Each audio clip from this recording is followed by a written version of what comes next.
അപ്പോൾ അവിടെ ഒരു ഡിവൈഎസ്പി ഉണ്ട്, സുനിൽ കുമാർ. ഈ സുനിൽ കുമാർ ആരാണ്? സുനിൽ കുമാറൊക്കെ മനസ്സിലാക്കി വെച്ചു. സുനിൽ കുമാറിൻ്റെ വീട് ഏതാണെന്ന് ഞങ്ങൾക്കറിയാം, നാടേതാണെന്നറിയാം. വേണ്ടി വന്നാൽ ഞങ്ങൾ കഴിഞ്ഞ ദിവസം സുജിത്തിൻ്റെ വിഷയത്തിൽ അവലംബിച്ച ഒരു സമര രീതിയുണ്ട്. ഞങ്ങൾ വീടുകളിലേക്ക് മാർച്ച് നടത്തും. സുനിൽ കുമാറിന് പുറത്തിറങ്ങാൻ പറ്റാത്ത വണ്ണമുള്ള പ്രതിരോധം സൃഷ്ടിക്കാൻ യൂത്ത് കോൺഗ്രസിന് സാധിക്കും. അതുപോലെ തന്നെ ഇവിടെ ഒരു SP ഉണ്ട്. SP എന്താ പറയുന്നത്? ഞങ്ങൾ ലാത്തി ചാർജ് നടത്തിയിട്ടില്ല എന്നുള്ളതാണ് SP പറയുന്നത്. ആ SPയുടെ പേര് ബൈജു എന്നാണ്. ആ ബൈജു ഓർക്കുന്നത് നല്ലതാണ്.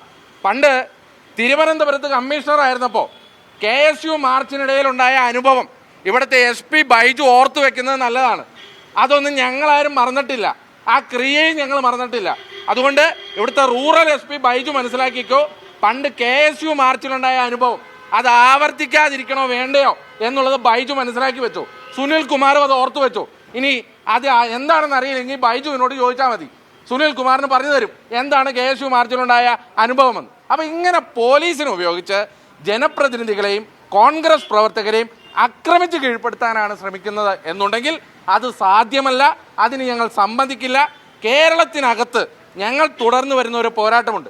അത് ശബരിമല വിഷയത്തിലാണെങ്കിലും, അത് സ്വർണ്ണപ്പാളി വിഷയത്തിലാണെങ്കിലും, മുഖ്യമന്ത്രിയുടെ അഴിമതി വിഷയത്തിലാണെങ്കിലും, ആ വിഷയങ്ങളിലെല്ലാം ഞങ്ങളുടെ സമരം അത് ശക്തമായി മുന്നോട്ട് പോകും.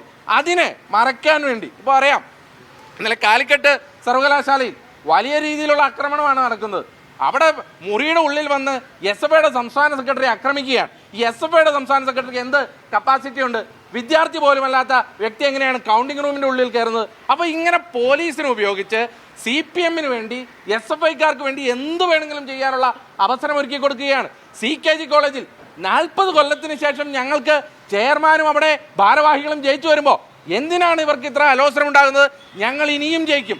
ക്യാമ്പസുകളിൽ ഓരോന്നായി ഇവിടെ KSU ജയിച്ചു വരുന്നതിൻ്റെ ജാള്യത അത് മറച്ചു പിടിക്കാനും കൂടെ വേണ്ടിയാണ് ഈ അക്രമം നടത്തുന്നത്. അതുകൊണ്ട് ഒരു സംശയവും വേണ്ട, ഈ ഗുണ്ടാപ്പടയെ, പോലീസിൻ്റെ ഗുണ്ടാപ്പടയെ നിയന്ത്രിക്കാൻ ഇവിടെ തയ്യാറാകണം. അല്ലെങ്കിൽ തന്നെ കേരളത്തിലെ പോലീസ് എന്ന് പറഞ്ഞാൽ കേരളത്തിലെ ഈ തിരുട്ട് ഫാമിലിക്ക് വേണ്ടിയിട്ടുള്ള സംരക്ഷണം ഒരുക്കാനുള്ള കാവൽ നായ്ക്കളുടെ ജോലിയാണ് കേരളത്തിലെ പോലീസ് ചെയ്യുന്നത്. അങ്ങനെ കാവൽ നായ്ക്കളായി കേരളത്തിലെ പോലീസ് അധപ്പതിച്ചു കഴിഞ്ഞു. അതിനു വേണ്ടിയിട്ടാണ് ഈ മുഖ്യമന്ത്രിയും മകളും മകനുമുള്ള ആ തിരുട്ട് ഫാമിലിയെ സംരക്ഷിക്കാൻ ഞങ്ങളുടെ പ്രവർത്തകരെയും ജനപ്രതിനിധികളെയും ആക്രമിക്കാൻ ശ്രമിച്ചാൽ അതേ നാണയത്തിൽ തിരിച്ചടിക്കണമെങ്കിൽ അതേ നാണയത്തിൽ തിരിച്ചടിക്കും. അതിനും ഞങ്ങൾ ഇനി മടിക്കില്ല എന്നുള്ളതാണ് പറയാനുള്ളത്.